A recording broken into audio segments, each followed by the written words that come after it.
হৈতে জুতমতি হুৱে যাক স্মৰি সমস্তে জগত উদাৰক যাৰ নাম হেনয় কৃষ্ণক কৰো সহস্ৰ প্ৰণাম। ভাগৱত চাৰিটা অক্ষযুক্ত ভাগৱত, চাৰিটা আমাৰ অতি চিনাকি আখৰ। ইয়াত এটা কথা স্পষ্ট হয়, আমি যেতিয়া এই ধৰাধামত প্ৰৱেশ কৰোঁ, এটা সময়লৈকে আমি অসুচি হৈ থাকোঁ, যাক নিৰ্মল নহয় বুলি ক'ব পাৰি। মই এটা বেলেগ গতিত কথাষাৰ কৈছোঁ, হয়তো কিমান বুজিবলৈ আপোনালোকৰ অসুবিধা হৈছে। আমি এটা সময়লৈকে অশুদ্ধ অপ্ৰবৃত্ত হৈ জীৱনটো কটাই যাওঁ। আমি সিদিনাই পবিত্ৰ হওঁ, সিদিনাই শুদ্ধ হওঁ, সিদিনাই নিৰ্মল হওঁ। কেতিয়া হওঁ? যেতিয়া আমাৰ মনে ভাগৱত শাস্ত্ৰৰ ওচৰলৈ যাবলৈ আমাক নিৰ্দেশ দিয়ে। যেতিয়া আমাৰ মনে কয় কৃষ্ণ নামৰ এজন ঈশ্বৰে এই সংসাৰখন তৰি আছে, কৃষ্ণ নামৰ ঈশ্বৰজনক দেহ মন সকলো অৰ্পণ কৰিবলৈ যেতিয়া আমাৰ মনে ক'ব, যেতিয়া ক'ৰবাত অকণমান ভাগৱত পাঠৰ কথা আমি শুনিম, ক'ৰবাত যেতিয়া আমি ভাগৱত পাঠৰ এই বিভিন্ন অনুষ্ঠান প্ৰতিষ্ঠানৰ প্ৰতি আমাৰ ইয়াতেই থাকি শ্ৰদ্ধা ভক্তি জনাবলৈ মন যাব, সিদিনাই আমি জানিম আমি নিৰ্মল হৈছোঁ, আমি পবিত্ৰ হৈছোঁ, আমি শুদ্ধ হৈছোঁ। চাৰিটা আখৰযুক্ত ভাগৱত তত্ত্বমূলকভাৱে আমাক দিয়া হৈছে। ভগৱন্তক ভক্তিভাৱে ভজিবৰ কাৰণে ভৱা অৰ্থ কৰে। গুৰুৰ পৰা আপুনি জ্ঞান ল'ব লাগিব। বৈষ্ণৱৰ সংলৈ যাওক। তৰণৰ উপায় উদ্ধাৰ। এই জীৱনটো যে প্ৰকৃতাৰ্থত তিতা টেঙা জ্বলাৰে যে পৰিপূৰ্ণ আমি জানো। এনেকুৱা মানুহৰ জীৱন নাই যিটো জীৱনত প্ৰতি মুহূৰ্ততেই সুখ শান্তিৰে পাৰ কৰিছে। কাৰোবাৰ যদি অনেক ধন সম্পত্তিৰ গৰাকী হৈছে, কোনোবা এটা দিশত তেওঁ খুব অসুখী। কোনোবাই যদি কোনোবা এটা দিশত সুখী হৈছে, কোনোবা এটা অসুস্থ। এনেধৰণে সকলোৱে জ্বলা তিতা টেঙাৰে খুব সাংঘাতিকভাৱে এটা জীৱন নিৰ্বাহ কৰিবলগীয়া হয়। এই জীৱনটো নিৰ্বাহ কৰি আমি যে উদ্ধাৰৰ পথ এটা বিচাৰোঁ মনে মনে, আমাৰ আত্মাই বিচাৰে। দেহত আত্মাই সদায় এটা কষ্ট ভোগ কৰি জীৱন কটায়। যিহেতু আমি নৰমনুষ্য, সেয়েহে এই ভাগৱত শব্দটোৱে আমাক কৈছে যে ভগৱতক ভক্তিভাৱে ভজিবৰ বাবে গুৰুজনৰ ওচৰত প্ৰথমতে যাব লাগিব, যে আমি কেনেকে ভগৱন্তক ভক্তিভাৱে ভজিম। যেতিয়া গুৰুজনে দেখুৱাই দিব ৰাস্তাটো, এনেকে হ'লেহে ভগৱন্তক পোৱা যায়। সেয়াই শেষ নহয় বুলি কৈছে। আকৌ আপুনি বৈষ্ণৱৰ সংগ লওক। আজি বৈষ্ণৱৰ সংগ আমি সকলোৱে পাইছোঁ। এয়া আমাৰ কোনোবা জন্মৰ পবিত্ৰ পুণ্য।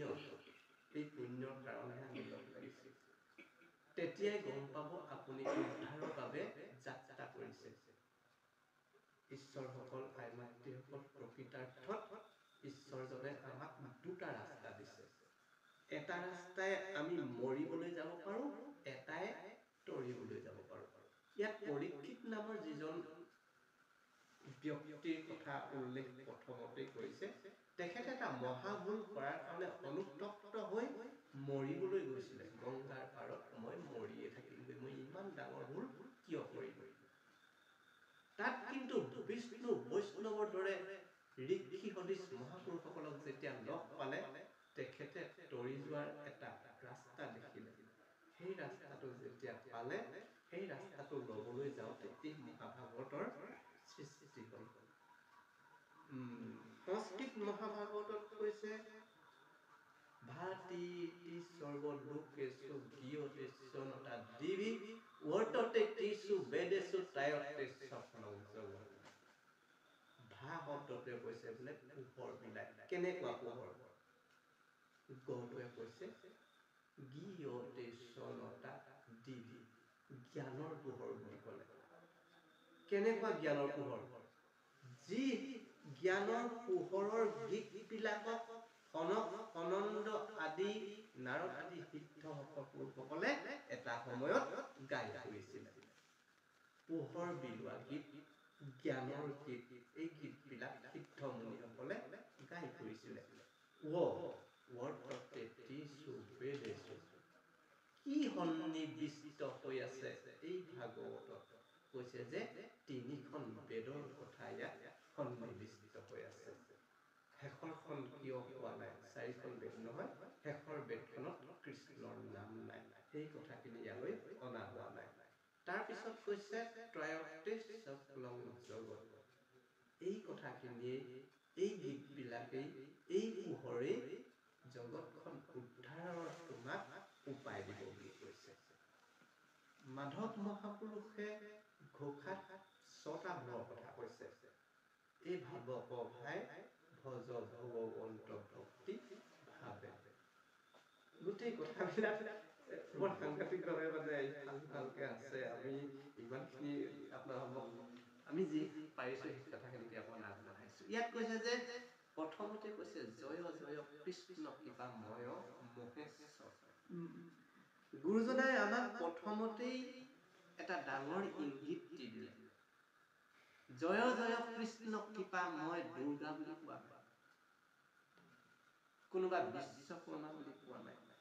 এটাই কৈছে যে জয় জয় কৃষ্ণ কৃপাময়, কৃপাময় জনৰহে জয় হ'ব বুলি কৈছে। বাকী সকলৰ জয় হোৱাৰ কথা ইয়াত কোৱা নাই। জয় জয় কৃষ্ণ কৃপাময়, যাৰ আজ্ঞা বহে ব্ৰহ্মা মহেশ্বৰ। আমি ভাবো এটা কথা, ব্ৰহ্মা বিষ্ণু মহেশ্বৰ, ব্ৰহ্মা বিষ্ণু মহেশ্বৰ বুলি ক'লে আমাৰ মনলৈ এটা ধ্যান ধাৰণা আহে, সেইকেইজনেই ঈশ্বৰ। ঈশ্বৰ নহ'লেওতো ঈশ্বৰ সদৃশ আমাৰ এটা ধাৰণা আহি পৰে। কিন্তু এই গুৰুজনাই ইয়াত ক'লে যে সেই যিকেইজন ব্ৰহ্মা বিষ্ণু মহেশ্বৰ তেখেতলোককো আমি ঈশ্বৰ বুলি জ্ঞান কৰোঁ, কিন্তু সেই তেনে 3জন ঈশ্বৰেও এজন ঈশ্বৰৰ আজ্ঞা অনুসৰিহে কৰ্মবিলাক কৰে বুলি ক'লে। যাৰ আজ্ঞা বহে ব্ৰহ্মা হৰিহৰ। হৰিহৰ বোলা শব্দটোৱে শিৱ মহাদেৱৰ কথা কৈছে, আৰু মহেশ্বৰ বোলা শব্দটা ইয়াত লিখা হৈছে। মহেশ্বৰ শব্দটোৱে সাধাৰণতে শিৱ মহাদেৱৰ কথা কয় যদিও ইয়াত মহেশ্বৰ শব্দটো কৈছে যে মহা ঈশ্বৰজনৰ কথা কৈছে, যিজন ঈশ্বৰতকৈও আৰু ঈশ্বৰ এজন নাই। তাৰপিছতে কৈছে মৎস্য কুৰ্ম আদি অংশ অৱতাৰ যাৰ, হেনয় কৃষ্ণকৰ। এতিয়া কৈছে যে এই কৃষ্ণ নামৰ যিজন ঈশ্বৰ, সেইজনেই সকলো মৎস্য কুৰ্ম যিমান যেতিয়া অৱতাৰ হ'ব লগা হৈছিল, সেইজনেই হৈ আছে বুলি আমাক কৈছে। তাৰপিছত কৈছে নমো নমো 3 নম্বৰ লাইনটো,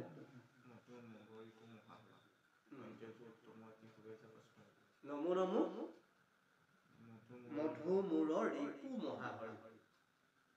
নমো নমো মধুমূৰৰ ৰিপু মহাহৰি। এইবিলাক অলপ আধ্যাত্মিক দিশত বেলেগ ধৰণে চাবলগীয়া হয়। ৰিপু মানে আমাৰ দেহত থকা 2টা ৰিপুৰ কথা কোৱা হৈছে। নাম 2টাও দি লৈছে, মধু আৰু মূৰ বুলি কৈছে।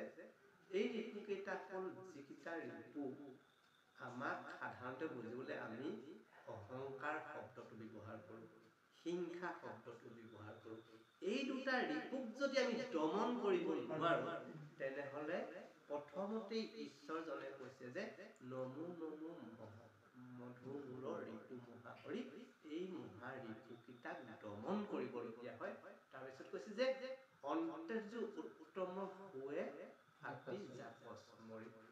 তেতিয়া এই যদি ৰিপুকেইটাক যদি আমি দমন কৰিব পাৰোঁ, তেনেহ'লে মই যদি খুব নিজ জাতিও লোক হয়, তেনেহ'লে মই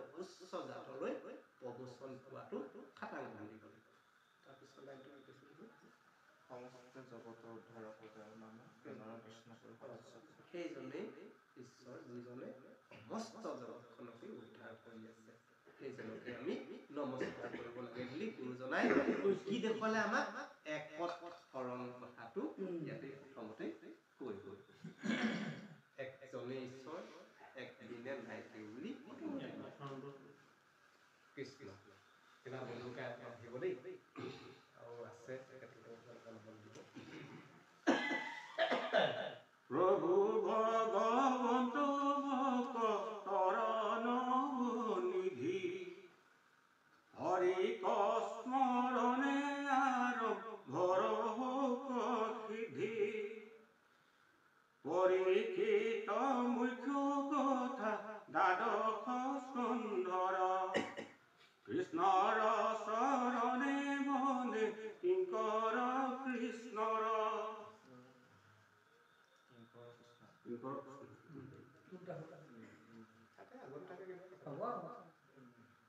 প্ৰথম স্কন্ধৰ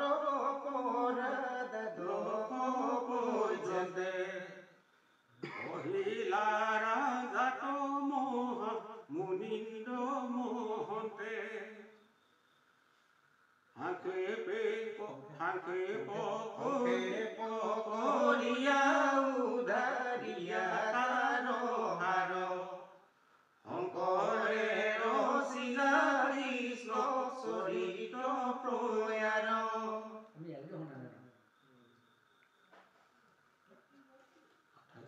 আঠাইশ সৎসৰি বেদত প্ৰধান বিষ্ণুৰ দৈনিক ক্ষেত্ৰ মহা পুণ্য স্থান।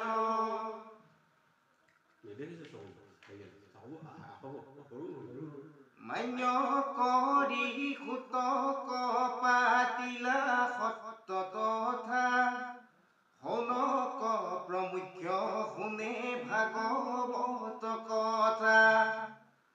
শৌনক বদতি শুনা সুত মহামানী পৰম পাতকী কলি পাইলে নজানি।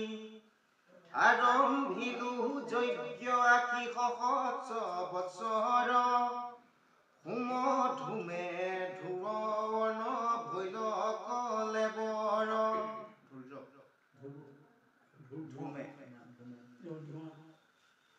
যিটো কৰ্ম কৰোৱাত নাহিকে বিশ্বাস আপোনাৰ আয়ুক কৰিলো ব্যৰ্থে নাশ।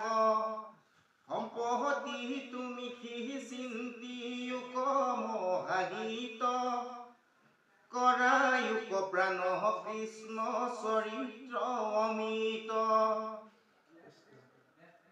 পৰম ঈশ্বৰ কৃষ্ণ দেৱ নাৰায়ণ তান মহা ভক্তি গীতো শ্ৰৱণ কীৰ্তন।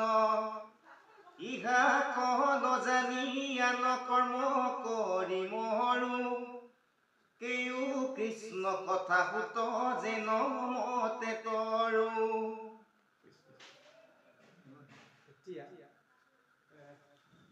আহকচোন এবাৰ অকণমান আপোনাৰ ফালৰ পৰাই অকণমান শুনো ন। মনকে অকণমান এইডোখৰ দুটা কথা শুনো আপোনাৰ ফালৰ পৰাই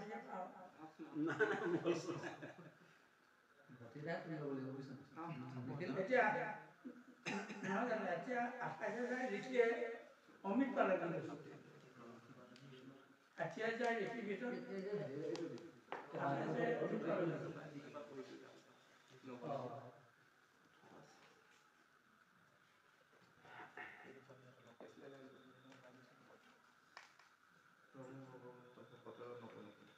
ইয়াতে এটা কথা কৈছে যে প্ৰভু ভগৱন্ত ভকতৰ নৱবিধি।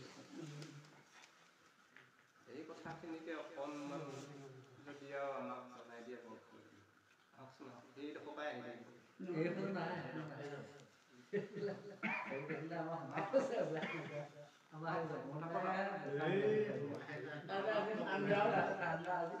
এনেও ঠাণ্ডা আহক আহক আহক আহক দেৰি নকৰিব নহয় এইবাৰ এফালৰ পৰা আহিব লগৰ নিবি মই দুটোই কক খাই আহক, আহক, আহক। বুজাই দিম কাম সেইখন ধোঁৱা চোৱা আইডাৰ যিমান কৰি দিয়ক অমিত পাল 32,000 নে কি পাল আইডা ইয়াতে প্ৰভু ভগৱন্তৰ নৱনিধি বুলি কৈছে প্ৰভু ভগৱন্তৰ ভকতৰ নৱনিধি ভকতৰ সম্পত্তি প্ৰকৃতাৰ্থত টকা পইচা মাটি বাৰী সম্পত্তিও এইবোৰ নহয় বুলি কৈছে ভকতৰ সম্পত্তিবোৰ অলপ বেলেগ বুলি কৈছে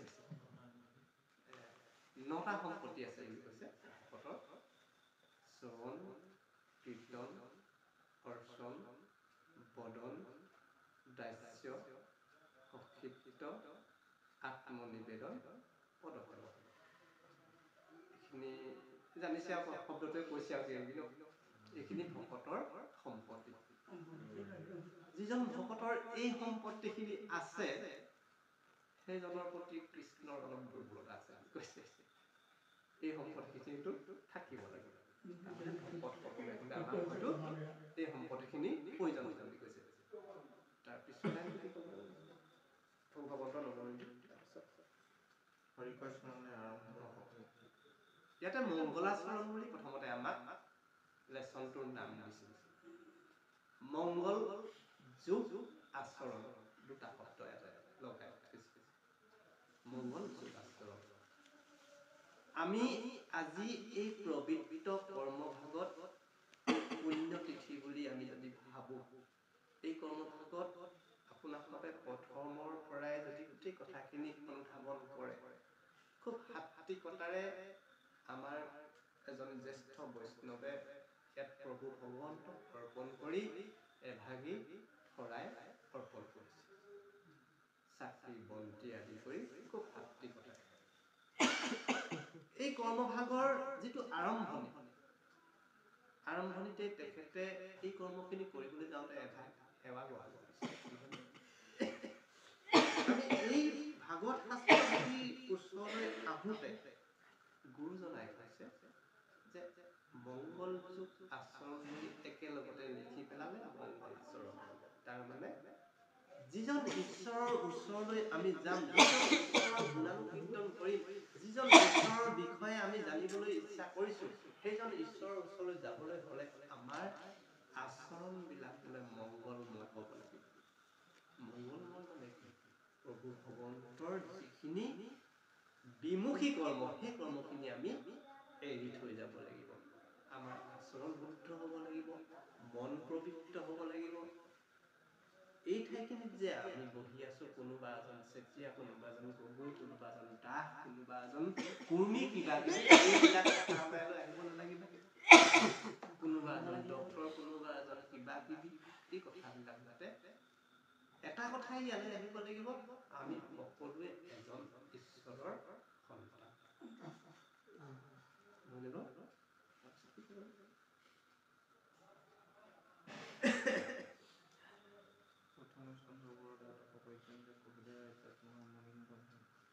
প্ৰথম আৰু দ্বাদশ স্কন্ধৰ যিখন মহাভাগৱত এই 12টা লেচন তাৰমানে স্কন্ধ বুলি ক'লে হয়তো আমাৰ অকণ দিগদাৰ হৈ যায় স্কন্ধ সেই কথাটো আকৌ কৈ যাব লাগিব স্কন্ধ স্কন্ধ শব্দটোৱে আমাক এই কান্ধৰ কথা বুজাইছে এই কান্ধখন আমি ক'ত ক'ত ব্যৱহাৰ কৰোঁ চাওঁ স্কন্ধ মানে ভাৰ বৈ লৈ যোৱা কান্ধৰ কথা কৈছে পাৰ কৰি দিয়া এটা সৰু উদাহৰণ নাতি এটাক লৈ যদি আপুনি জান এটা পাৰ হ'বলৈ হয় কি কৰিব তাক মেলি দিব নেকি উপায়টো আগত যা নিশ্চয় নিদিয়ে ন এই কান্ধতেই তুলি তাক নিশ্চয় পাৰ কৰি দিব ইয়াতো কৈছে যে 12টা কান্ধ 12খন কান্ধত উঠি যাব পাৰিব উপায় দিছে আমাক এখন কান্ধেই নহয় 12খন কান্ধৰ কথা কৈছো উঠি আহা কাৰণ মই ঈশ্বৰজনে প্ৰত্যেকজন নৰমনুষ্যৰ দেহত মোৰ আত্মাৰ অকণমান অংশ হিচাপে স্থাপন কৰাৰ বাবেহে তোমালোক নৰমনুষ্য আৰু এই নৰমনুষ্য হিচাপে তোমালোকক যে জগতত মই মোৰ লীলাবিলাক দেখুৱাবৰ কাৰণে মোৰ লীলাখিনি মই চাম বুলি কাৰণে তোমালোকক যে পঠাই দিছোঁ, তোমালোকৰ কিন্তু যি অকণমান অংশ হৈ মই তোমালোকৰ দেহত বিৰাজমান কৰি আছোঁ, সেই অংশখন কিন্তু পুনৰ মোৰ ওচৰলৈ আকৌ গুচি আহিবলৈ মই এনেই পেলাই দিব নোৱাৰোঁ, মই দি দিব নোৱাৰোঁ। সেই অংশখন কিন্তু পুনৰ মোক লাগিব। সেই অংশখনেই মই আত্মাৰূপে মই সকলোৱে দেহতে স্থিতি লৈ আছোঁ, আৰু সেই আত্মাই পুনৰ মোৰ কাষলৈ ঘূৰি আহিব লাগিব। সেই আত্মাক মই ইয়াত মোৰ ট্ৰাংকত আকৌ মই সোমোৱাই নথওঁ, মই সেই আত্মাক আকৌ পুনৰবাৰ কৰবাত মোৰ অংক মতে দিবগৈ লাগিব। গতিকেলৈ যিটো যোৱাৰ ৰাস্তা মই যে পঠাই দিছিলোঁ, সেই ৰাস্তাটো মুকলি কৰি আকৌ আহিব লাগিব। আহিবলৈ ৰাস্তা ক'ত আছে? ইয়াত আছে বুলি কৈছে। কেইটা ৰাস্তা? 12টা ৰাস্তা আছে বুলি কৈছে। পঢ়িছোঁ এই 12 সেইকাৰণে স্কন্ধ বুলি কৈ দিলে ভাগৱত কৃষ্ণ। তাৰপিছত কি ক'লে নাই টকা ক'লো নহয় স্কন্ধ বুলি মাতৰ কাৰণে ক'লোগে 12 কি ক'লে তাৰপিছত সংক্ষেপ কৰি উদ্ধাৰ ইয়াত ঈশ্বৰজনে কি কয় আমাৰ গুৰুজনাই যিমানবিলাক শাস্ত্ৰ আছিলে 17খন পুৰাণ বেদ বেদাংগ সকলোবিলাক অধ্যয়ন কৰাৰ পাছত অকণমান আনিহে মই শাস্ত্ৰখন প্ৰস্তুত কৰিছোঁ। ইয়াতো যদি ভুল ত্ৰুটি হৈ যায় মাজনা বুলি গুৰুজনাই আমাক কথাখিনি কৈছে।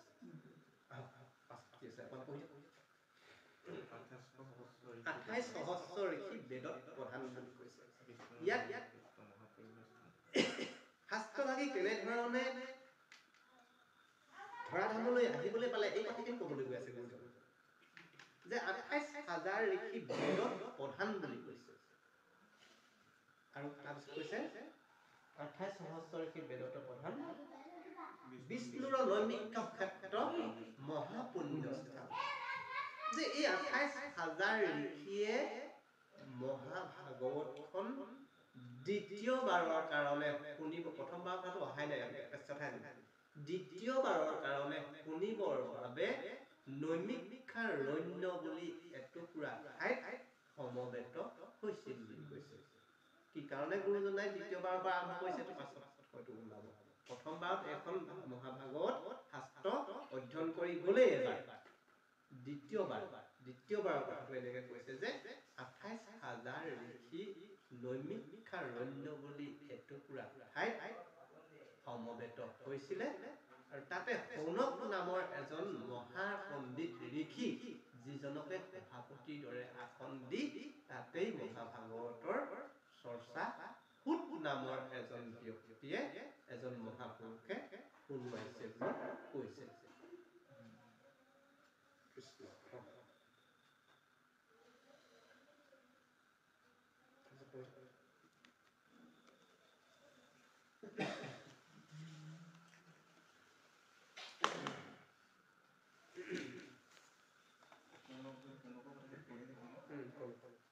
যিটো কৰ্ম কৰোঁ নাহিকে বিশ্বাস আপোনালোকৰ একো কৰিলোঁ। এতিয়া সেই 28,000 ঋষিয়ে কিয় শুনিব লগা হ'ল? তেওঁলোকে শুনিবলৈ বিচাৰিছিলে নে কোনোবাই এনে কৰিলে? তহঁতি মই কৈ যাওঁ এই কথাটো কৈছে। সেই 28,000 ঋষিয়ে কিয় শুনিব লগা হ'ল? কলিযুগৰ সন্ধিয়া 3টা। ৰাতিপুৱাটোকো সন্ধিয়া বুলি কোৱা হয়, দুপৰীয়াকো সন্ধিয়া বুলি কোৱা হয়। সঁচা সঁচিকে আমি যিটো সন্ধিয়া কথা বুজো সেয়াও সন্ধিয়া 3টা। দাপৰ যুগৰ একেবাৰে শেষৰ সময়খিনি, কলিযুগৰ আগত দাপৰ যুগৰ শেষৰ সময়খিনিক সন্ধিয়া বুলিয়ে কয়। আৰু কলিযুগৰ যিটো প্ৰাৰম্ভণি একেবাৰে প্ৰথমতে সেইটোকো সন্ধিয়া বুলিয়ে কোৱা হয়। কলিযুগৰ সন্ধ্যা এই দাপৰ যুগত যিখিনি ঋষি মুনি মহা বেদত প্ৰধান বুলি কৈছে। বেদত প্ৰধান মানে কি? প্ৰধানজনে একেবাৰে শিক্ষক থাকে, প্ৰধান শিক্ষক মানে একেবাৰে ডাঙৰ শিক্ষক, সেইটোৱে বুজো আমি ন। সেইকাৰণে কৈছে যে এই 28,000 যে ঋষি গোট খাইছিলে বুলি কৈছে, গোটেইসকল কিন্তু সাধাৰণ বুলি আপোনালোকে নাভাবিব। চব বেদত প্ৰধান, চব একদম একেবাৰে প্ৰধানজনে। প্ৰত্যেকজনেই বেদৰ কথা জানে, জ্ঞানৰ কথা জানে। বেদ মানে জ্ঞান। প্ৰত্যেকজনেই জ্ঞানী এজন মহা ঋষি সদৃশ পণ্ডিত। সেইসকলে ভাগৱত শুনিবলৈ আহিছে।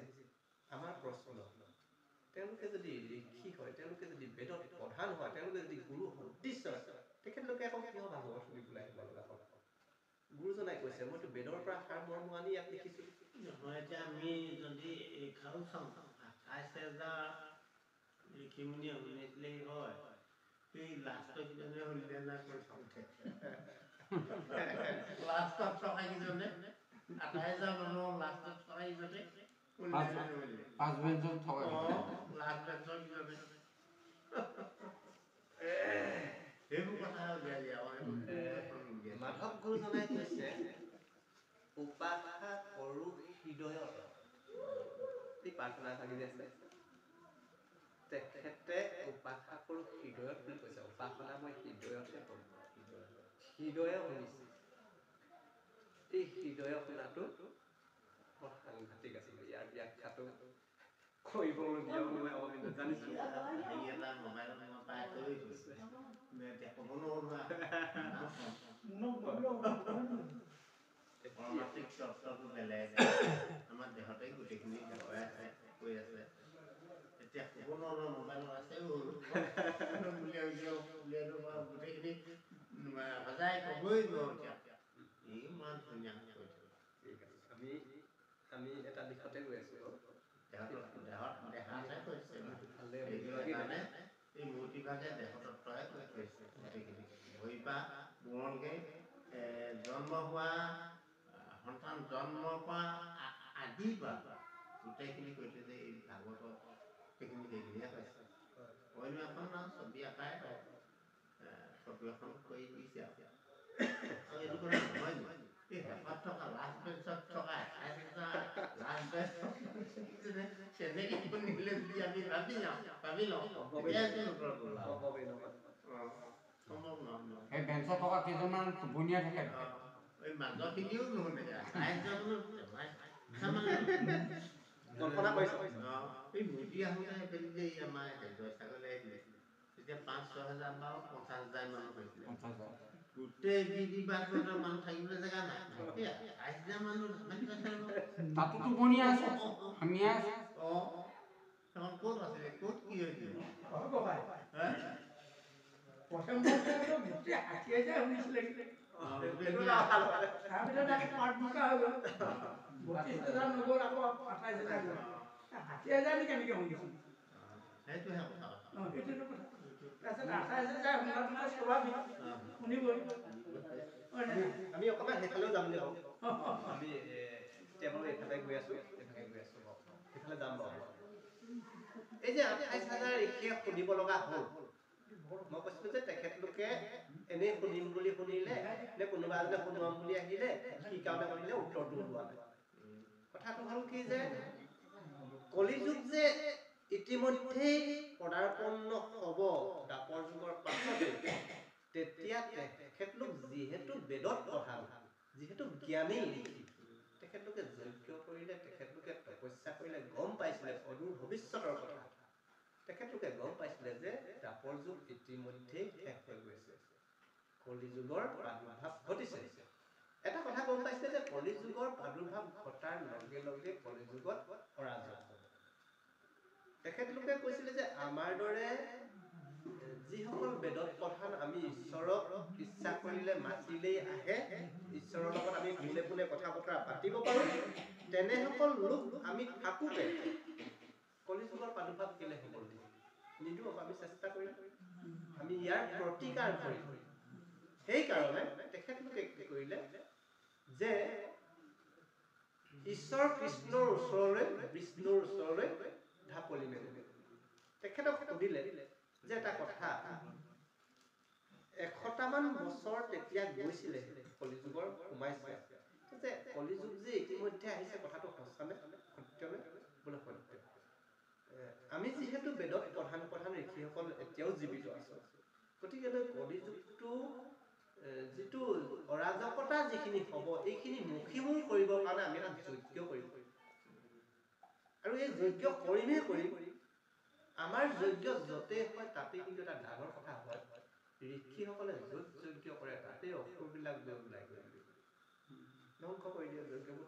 সন্মান কৰে সেইটো এটা তাহানি আমি ভাওনা চাওঁতে দেখি আহিছোঁ তেখেতলোক লাগি এফালে এখেতলোক লাগি আমি যিটো যজ্ঞ কৰিম সমগ্ৰ মানৱ জাতিৰ মংগলৰ কাৰণে কৰিম যাতে কলিযুগে মানৱ জাতিক অনিষ্ট কৰিব নোৱাৰে তেনেকুৱা এটুকুৰা আমাক ঠাই আপুনি নিৰ্বাচন কৰি দিয়ক যিডোখৰ ঠাইত আমি যজ্ঞ কৰিলে কোনোবা দুষ্কৃতিকাৰীয়ে আমাক যাতে অনিষ্ট কৰিব নোৱাৰে তেতিয়া বিষ্ণুদেৱে কৈছিলে যে ঈশ্বৰজনে এটা কথা ক'লে এইটো কথাটো খুব ভাল কথা হৈছে ইতিমধ্যে মই মোৰ হাতৰ যি চক্ৰ এই তাৰ জোঙা জোঙা অংশবিলাকক নিমিষ বুলি কয় চক্ৰখন মই এৰি দিছোঁ ইয়াৰ নিমিবিলাক এটা ঠাইত গৈ ছিন্ন ভিন্ন হৈ নিজেই নিজেই পৰি যাব তোমালোকে জানিবা সেই ঠাইডোখৰে তোমালোকৰ বাবে খুব সুন্দৰ নিৰাপত্তা তাতে তোমালোকে বহি যজ্ঞ কৰিবা তেতিয়া ঈশ্বৰজনে সেই সুদৰ্শন চক্ৰখন এৰি দিছিলে ঋষিসকলে পাছে পাছে গৈ দৌৰি গৈ দেখিলে এটা ঠাইত সেই নিমিবিলাক ছিন্ন ভিন্ন হৈ পৰি গৈছিলে আৰু তেওঁলোকে তাতেই যজ্ঞ আৰম্ভ কৰিলে যজ্ঞ আৰম্ভ কৰিলে তেখেতলোকে ফল নাপালে একো ফল নাপালে তেখেতলোকে যজ্ঞ সহস্ৰ বছৰ গুচি গ'ল যজ্ঞ কৰি এই সহস্ৰ বছৰ যোৱাৰ পাছত তেওঁলোকে এদিন সজাগ হ'ল ইজনে সিজনৰ প্ৰতি আলোচনা বিলোচনা কৰিলে যে আমি ইমান দিন যজ্ঞ কৰিলো আমাৰ কিবা লাভালাভ হৈছেনে তেতিয়া ক'লে লাভালাভ একো হোৱা নাই মাথো গাৰ বৰণবিলাক ধোঁৱা বৰণৰ হ'ল চুলিবিলাক ধোঁৱা বৰণীয়া হ'ল দাড়িবিলাক ধোঁৱা বৰণীয়া হ'ল তাৰ বাদে যজ্ঞত আমাৰ লাভালাভ একো নহ'ল তেখেতলোকে বেদত যদিও ইমান জ্ঞানী আছিলে তেওঁলোকে এটা ডাঙৰ ভুল কৰিলে বুলি আমাক শাস্ত্ৰই দেখুৱাই দিছে কৈ দিছে যে নেৰিবাহা যুগ ধৰ্ম আমাক যে কীৰ্তনত ঘোষাত সদায় চিঞৰি যুগ ধৰ্ম এৰিবলৈ আমাক কোৱা নাই তেওঁলোকে কিন্তু সেইটো ভুল কৰিলে তেওঁলোকে দাপৰ যুগতহে পূজা পাতল কৰিছিলে কলি যুগত ইতিমধ্যে ঈশ্বৰজনে কৈ থৈ গ'লো হ'ব হেৰা কলি যুগত মাত্ৰ মোৰ নাম ল'লেই হ'ব বুলি কৈছিল কোনোবা জাত যজ্ঞ পূজা পাতল এইবিলাক কলি যুগত নহ'ব যুগৰ ধৰ্মৰ লগত যদি আমি খোজ নেকাঢ়ো তেনেহ'লে এখেতলোকৰ যজ্ঞ কৰাৰ নিচিনা হ'ব বুলি আমাক শাস্তি কৈছে এনেই দাড়িহে ৰঙা হ'ব চুলিহে ৰঙা হ'ব তাৰ বাহিৰে একো নহয় সেইকাৰণে যুগৰ ধৰ্মটো তেখেতলোকে চিন্তা কৰিব লাগিছিলে কি যে কলি যুগত ঈশ্বৰজনে অকল ঈশ্বৰৰ নাম ল'লেই হ'ব বুলি কৈ থৈ গৈছে সেই কথাটো তেওঁলোকে কিন্তু অনুধাৱন নকৰি কি কৰিলে তেওঁলোকৰ যিটো বৃত্তি তেওঁলোকৰ যিটো ধৰ্ম তেওঁলোকে যে যজ্ঞ কৰি ঈশ্বৰক পাব পাৰে তপস্যা কৰি সেইটোকেই ধৰি থাকিলে সেইকাৰণে তেওঁলোকৰ একো ফল নিসিজিলে আমাৰো এতিয়া চুলিদাৰী পকা নিচিনাই হয় যুগৰ লগত যদি আমি খোজ কাঢ়িব নোৱাৰো যুগ পৰিব নেৰিবাহা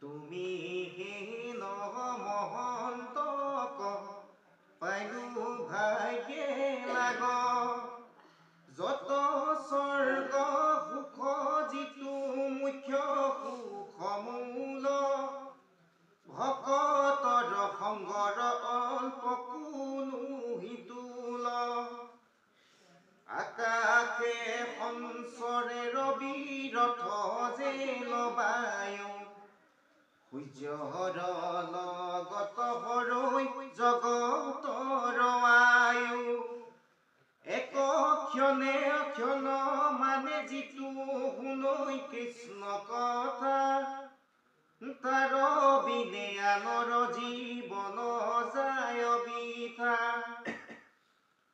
কৃষ্ণত অৰ্পিয়া আমি কৰো কৰ্ম যত তাতো নানা বিঘ্নি আছে জানিলো মনত এতে তেখেতে কেপিয়ায়ো কৃষ্ণ চৰিত্ৰ গমিত শ্ৰৱণ মাত্ৰকে যেন শোক কীৰ্ত্য কীৰ্ত্য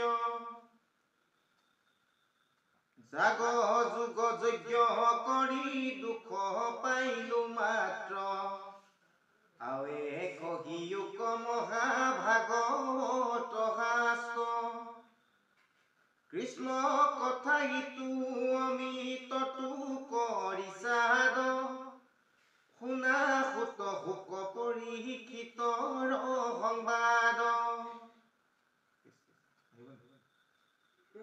তেখেতলোকে সেই যিজনৰ পৰা ভাগৱত শাস্ত্ৰ শুনিবলৈ গৈছিলে তেখেতক কৈছে যে আপোনাৰ পৰা যে আজি ভাগৱত শাস্ত্ৰ শুনিলো আপুনি কিন্তু আমি নিজকে ধন্য মানিছো আপুনি কথাখিনি খুব খৰখেদাকৈ কওক কাৰণ আমাৰ বহুখিনি সময় এই জুই জ্বলাই জুই পুৱাই থাকোঁতে গ'ল এতিয়া কিন্তু লৰালৰি কওক আমাৰ বেছি দিনো নাই পটাপট গোটেই কথাকেইটা কওক কাৰণ আমি জানো ভাগৱত শাস্ত্ৰ অধ্যয়ন কৰি পৰীক্ষিত নামৰ এজনে বোলে এই সংসাৰখন পাৰ হৈছিল আমিও এই সংসাৰখন পাৰ হ'বলৈ উপায়কেইটা আমাক খুব লৰালৰিকে কৈ আমাক দিয়কে আমাৰ এখিনি সময় জুই জ্বলাই থাকোঁতে গৈ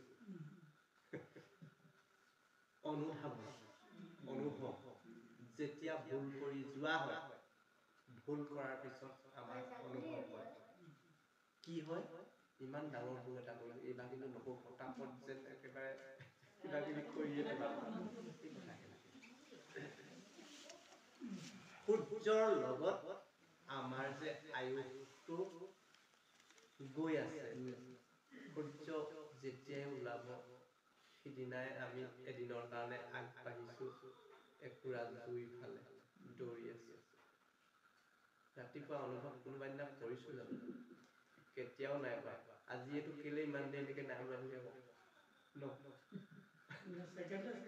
আমাক সোনকালেহে ওলাব লাগে আমাৰ কাৰণে সোনকালে সূৰ্যই পোহৰ দিব লাগে সোনকালে গৰম লাগিব লাগে আমাৰ কথা এইটোৱে কিন্তু সূৰ্যটো ওলালেই যে আমি যে এটা দিন আগবাঢ়িলো সূৰ্যৰ লগতে ঈশ্বৰজনে আমাক বান্ধি দিছে বুলি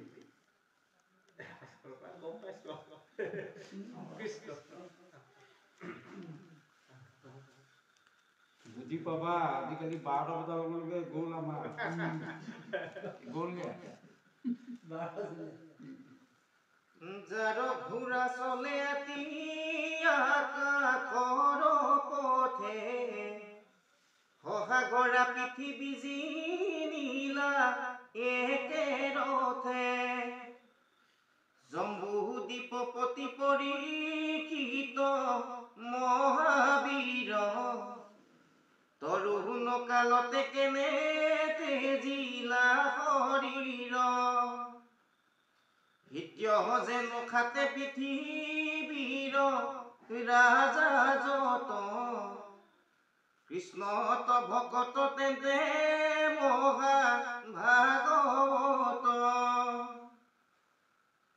হৰি স্মৰি যিমতে কৰিলা তনু ত্যাগ কহিও তাহান জন্ম সুত মহাভাগ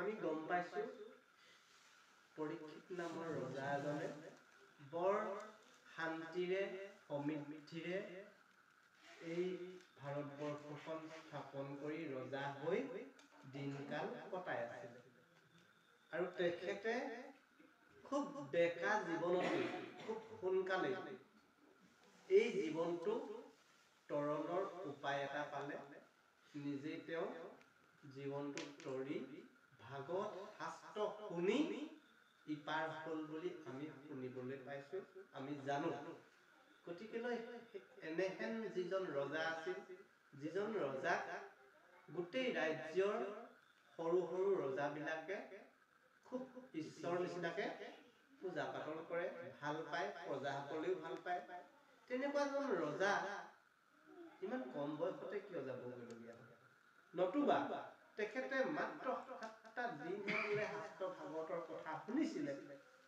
শুনিনো তেখেতে যে পাৰ হৈ গুচি গ'ল, এই জীৱনটো উদ্ধাৰ পালে।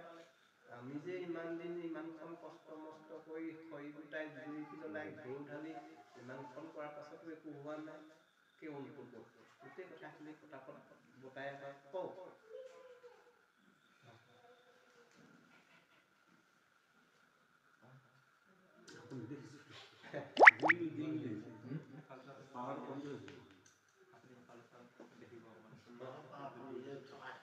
ৰাম ৰাম বিষ্ণু বৈষ্ণৱ কিঞ্চিতে কুনাহি ভেদ, দুইৰো কথা কৰে পাতকৰ স্কন্ধ ছেদ।